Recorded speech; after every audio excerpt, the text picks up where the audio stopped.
इसलिए भैया वीडियो को लाइक कमेंट शेयर ज़रूर करें और हमारे चैनल को सब्सक्राइब करना ना भूलें।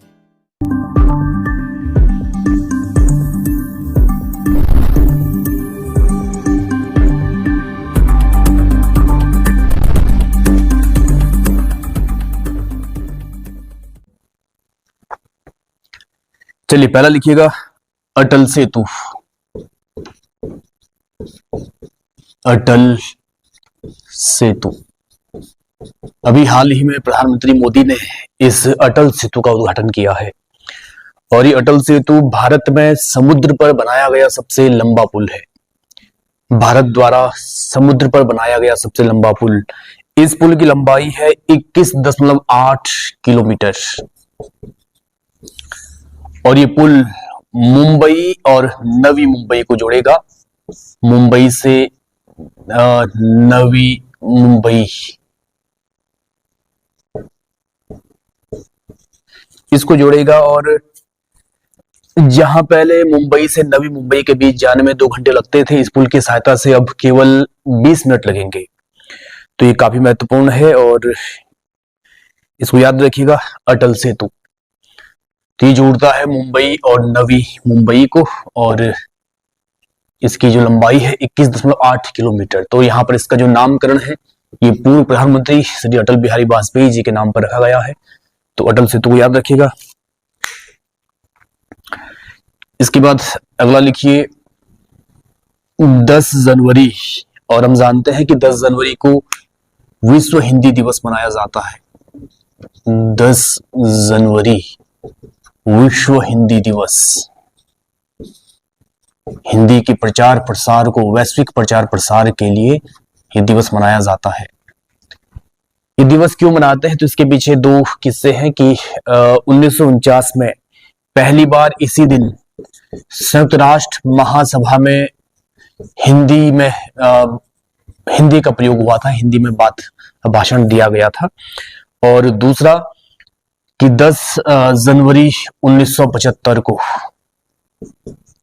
नागपुर में पहला विश्व हिंदी सम्मेलन हुआ था।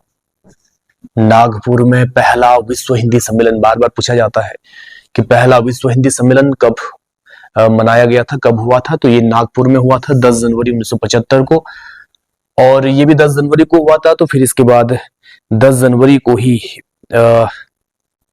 विश्व हिंदी दिवस मनाने की परंपरा शुरू हुई। विश्व हिंदी सचिवालय ये मॉरिशस में है भाई। विश्व हिंदी सचिवालय, विश्व हिंदी सचिवालय ये है मॉरिशस में। मॉरिशस एक छोटा सा द्वीपीय देश। तो ये विश्व हिंदी है और एक राष्ट्रीय हिंदी दिवस मनाते हैं। तो ये राष्ट्रीय हिंदी दिवस 14 सितंबर को हम मनाते हैं। तो ये अलग है और ये विश्व हिंदी दिवस अलग है। ठीक। इसके बाद एक और दिवस लिखिएगा 8 जनवरी को पृथ्वी घूर्णन दिवस। पृथ्वी अपने अक्ष पर घूमती है, घूर्णन गति करती है। इसको पहली बार ठोस रूप से प्रमाणित किया गया था 1851 में। 1851 ईस्वी में एक भौतिक वैज्ञानिक थे, इनका नाम था लियोन फोकाल्ट। लियोन फोकाल्ट इन्होंने पहली बार अपने पेंडुलम प्रयोग के माध्यम से बताया था, ठोस प्रमाण दिए थे कि पृथ्वी अपने अक्ष पर घूमती है। तो इसी बात को याद करते हुए पृथ्वी घूर्णन दिवस मनाया जाता है 8 जनवरी को। ठीक। इसके बाद अगला लिखिएगा Wancho wooden craft. Wancho wooden craft यानी लकड़ी के क्राफ्ट। ये वुडन क्राफ्ट संबंधित है अरुणाचल प्रदेश से और इसलिए चर्चा में है कि अभी इसको जीआई टैग दिया गया है, यानी भौगोलिक संकेतांक दिया गया है। वांचो वुडन क्राफ्ट को भौगोलिक संकेतांक यानी जो उत्पाद किसी क्षेत्र विशेष से प्रसिद्ध होते हैं तो उनको जीआई टैग दिया जाता है। तो अभी इसको वांचो वुड एंड क्राफ्ट को ये दिया गया और ये संबंधित है अरुणाचल प्रदेश से। एक और लांजिया सौरा पेंटिंग, लांजिया सौरा पेंटिंग, इसको भी जीआई टैग दिया गया है। ये ओडिशा से संबंधित है, ओडिशा। लांजिया सौरा पेंटिंग ओडिशा से संबंधित है। ये दीवार भित्ति कला है, दीवारों पर चित्र उकेरने की कला है। तो इसको भी जीआई टैग दिया गया, इसलिए चर्चा में है। ठीक, अगला लिखिएगा गैब्रियल अटाल, गैब्रियल अटाल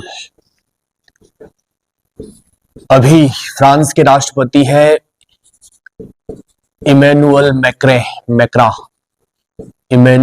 इमैनुअल मैक्रा।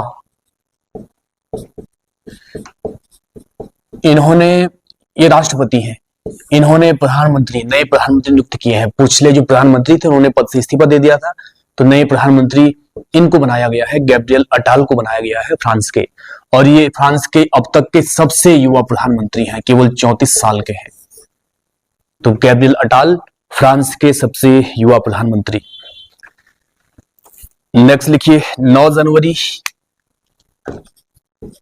प्रवासी दिवस हम मनाते हैं, राष्ट्रीय प्रवासी दिवस, प्रवासी दिवस। ठीक है, यानी जो प्रवासी भारत से बाहर निवास करते हैं उनको भारत से जुड़ाव महसूस करवाने के लिए यह दिवस मनाया जाता है। और इसको मनाने के पीछे कि 9 जनवरी 1915 को, 9 जनवरी 1915 को महात्मा गांधी दक्षिण अफ्रीका से भारत आए थे। महात्मा गांधी दक्षिण अफ्रीका प्रवास से वापस भारत आए थे, तो इस स्मृति में इसको शुरू किया गया है 2003 से। ठीक,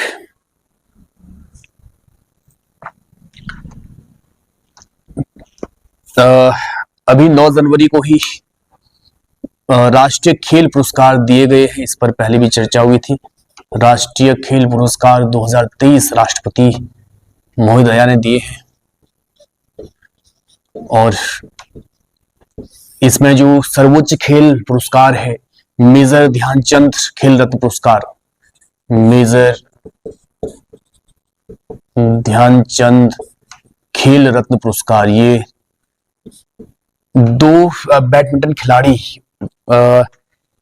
इनको दिया गया है।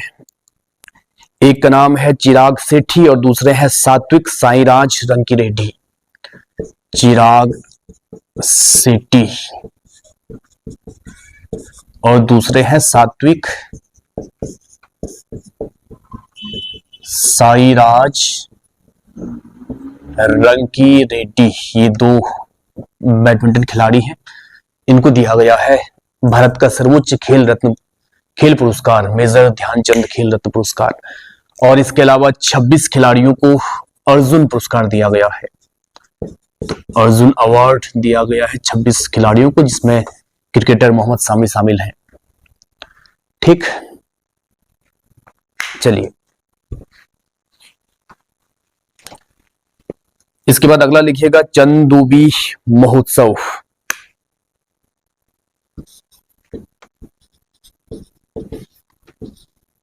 चंदूबी महोत्सव, ये महोत्सव नए साल की शुरुआत में असम में मनाया जाता है, चंदूबी झील के तट पर, है ना। तो ये मनाया जाता है असम में। तो ये चंदूबी झील असम में है, यहाँ पर नए साल की शुरुआत में इसको मनाते हैं। इसका उद्देश्य है इको टूरिज्म को बढ़ावा देना। ठीक, भारत इस साल यूनेस्को की विश्व धरोहर समिति की अध्यक्षता करेगा। तो याद रखिएगा, भारत इस साल यूनेस्को की विश्व धरोहर समिति की अध्यक्षता करेगा। नहीं, ये समिति यूनेस्को की है और भारत इस साल इसकी अध्यक्षता करेगा और जुलाई मेजबानी भी करेगा। जुलाई 2024 में भारत में विश्व धरोहर समिति की बैठक होगी। तो याद रखिएगा, भारत इसकी अध्यक्षता करेगा और मेजबानी करेगा। UNESCO, United Nations Educational, Scientific and Cultural Organization, 1945 में स्थापना हुई थी और इसका मुख्यालय पेरिस में है। ये कई बार आ चुका है, अब याद हो चुका होगा।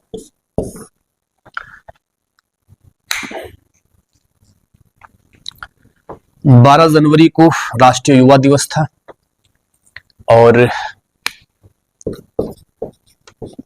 12 जनवरी को नासिक में राष्ट्रीय युवा महोत्सव भी शुरू किया गया। 27वां राष्ट्रीय युवा महोत्सव, इसका उद्घाटन प्रधानमंत्री मोदी जी ने किया। 27वां राष्ट्रीय युवा महोत्सव। और अब बाकी हम जानते हैं कि जो ये 12 जनवरी है, ये महोत्सव, ये युवा दिवस मनाया जाता है स्वामी विवेकानंद जी की याद में। स्वामी विवेकानंद, इनका जन्म हुआ था 12 जनवरी 1863 को कलकत्ता में।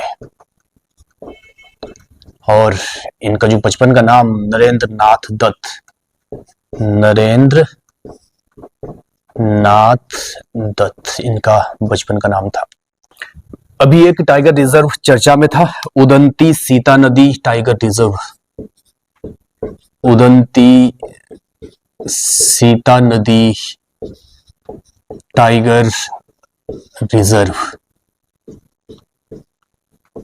यहां पर अवैध अतिक्रमण को हटाने के लिए छत्तीसगढ़ हाईकोर्ट ने आदेश पारित किया है। तो यानी ये छत्तीसगढ़ में है, छत्तीसगढ़, उदंती सीता नदी टाइगर रिजर्व। ठीक। शेख हसीना, इनको आप जानते हैं, शेख हसीना ये लगातार चौथी बार बांग्लादेश की प्रधानमंत्री बनी है। अभी बांग्लादेश में चुनाव हुए थे और ये चौथी बार बांग्लादेश की प्रधानमंत्री बनी है। इनकी पार्टी का नाम आवामी लीग पूछा जा सकता है, आवामी लीग। इस चुनाव में जो विपक्षी सबसे बड़ी पार्टी थी, इसका नाम है Bangladesh nationalist party. Bangladesh nationalist party, ये पार्टी है खालिदा जिया की, ये पूर्व प्रधानमंत्री रह चुकी है। इन्होंने चुनाव का बहिष्कार किया था और मात्र 40% वोटिंग हो पाई थी बांग्लादेश में। तो इसमें शेख हसीना फिर से प्रधानमंत्री बनी है। सीलवर्धन सिंह ये चर्चा में रहे हैं, ये सीलवर्धन सिंह ये संघ लोक सेवा आयोग के सदस्य बने हैं। यूपीएससी यानी संघ लोक सेवा आयोग के सदस्य नियुक्त किए गए हैं सीलवर्धन सिंह। आईपीएस रहे हैं पूर्व में। और इसके बारे में पूछा जाता है, संघ लोक सेवा आयोग में एक अध्यक्ष होता है और इसमें अधिकतम 10 सदस्य होते हैं। एक अध्यक्ष और अधिकतम 10 सदस्य होते हैं और इनकी नियुक्ति राष्ट्रपति के द्वारा की जाती है। राष्ट्रपति इनकी नियुक्ति करता है। इनकी नियुक्ति होती है 6 साल के लिए या फिर 65 वर्ष की उम्र तक, तो जो भी पहले हो, 6 साल या 65 वर्ष की आयु तक। संविधान का अनुच्छेद 315 इसके तहत इसका गठन किया जाता है। तो ये लोक सेवा आयोग के सदस्य बने हैं। और इसमें अगर लिखना चाहो तो यूपीएससी के जो वर्तमान अध्यक्ष है, संघ लोक सेवा आयोग के जो वर्तमान अध्यक्ष हैं, डॉक्टर मनोज सोनी। वर्तमान अध्यक्ष डॉक्टर मनोज सोनी। इसमें एक प्रश्न पूछा जाता है कि भारत में पहली बार लोक सेवा आयोग कब स्थापित किया गया था। तो भारत में पहली बार लोक सेवा आयोग स्थापित किया गया था 1926 ईस्वी में। भारत में पहली बार लोक सेवा आयोग 1926 ईस्वी में स्थापित किया गया था। स्वच्छता सर्वेक्षण 2023, स्वच्छता सर्वेक्षण 2023 अभी हाल ही में 11 जनवरी को इसके परिणाम घोषित किए गए थे और इसमें इंदौर फिर से टॉप पर रहा है। इंदौर फिर से शीर्ष पर रहा है और इस बार इंदौर के साथ साथ सूरत भी शीर्ष पर रहा है। तो स्वच्छ भारत के सबसे स्वच्छ शहर जिनकी आबादी 1 लाख से ज्यादा है, उसमें इंदौर मध्य प्रदेश का, सूरत गुजरात का शीर्ष पर रही है। इंदौर लगातार 7वीं बार शीर्ष पर रहा है भाई। और गंगा किनारे बसे शहरों में शीर्ष पर रहा है वाराणसी। गंगा किनारे बसे हुए शहरों में शीर्ष स्थान प्राप्त किया है स्वच्छता के मामले में वाराणसी ने। तो ये याद रखिएगा, भारत का सबसे स्वच्छ शहर इंदौर और सूरत इस बार दोनों है। ठीक, नेक्स्ट लिखिए, Henley passport index. Henley passport index 2024। ये इंडेक्स दिखाता है कि किस देश का पासपोर्ट कितना ताकतवर है, यानी किस देश के पासपोर्ट से कितने देशों में बिना वीजा के ट्रेवल किया जा सकता है। और इस इंडेक्स में शीर्ष पर रही हैं इस बार Japan, Singapore, Spain, France, Italy और Germany. Japan, Singapore, Italy, France, Germany और स्पेन। ठीक है, तो ये 6 देश इसमें शीर्ष पर रही हैं। और इन देशों के जो पासपोर्ट हैं, 194 देशों में वीजा की जरूरत नहीं पड़ती है। भारत का नंबर रहा है इसमें 80वां भारत का नंबर रहा है। और भारत का जो पासपोर्ट है ये 62 देशों में वीजा फ्री है, वीजा की जरूरत नहीं पड़ती है। एक विमान है C-130J सुपर हरक्यूलिस विमान, सुपर हरक्यूलिस विमान, ये भारतीय वायुसेना में है। और अभी इसने इतिहास रचा है, इसने लद्दाख के कारगिल में रात्रि के समय इसने लैंड किया है, रात्रि के समय ये उतरा है, नाइट लैंडिंग करवाई गई है। तो भारतीय वायुसेना का ये विमान इसने कारगिल में नाइट लैंडिंग की है। ये विमान हमने खरीदा है, अमेरिका की कंपनी है लॉकहीड मार्टिन से। लॉकहीड मार्टिन अमेरिका की कंपनी है, इसने इसको बनाया है।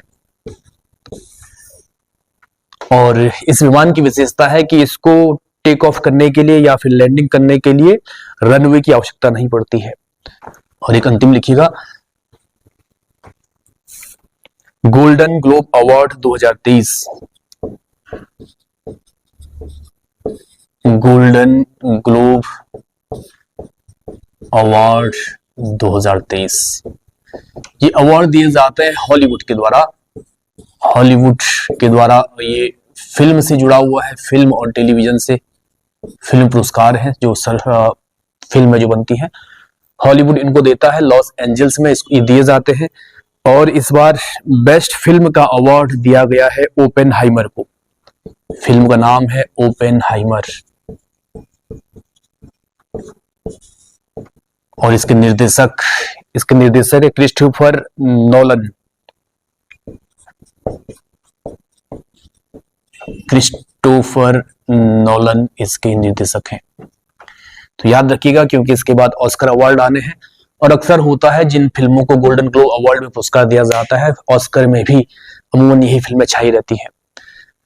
तो ये फिल्म पुरस्कार है।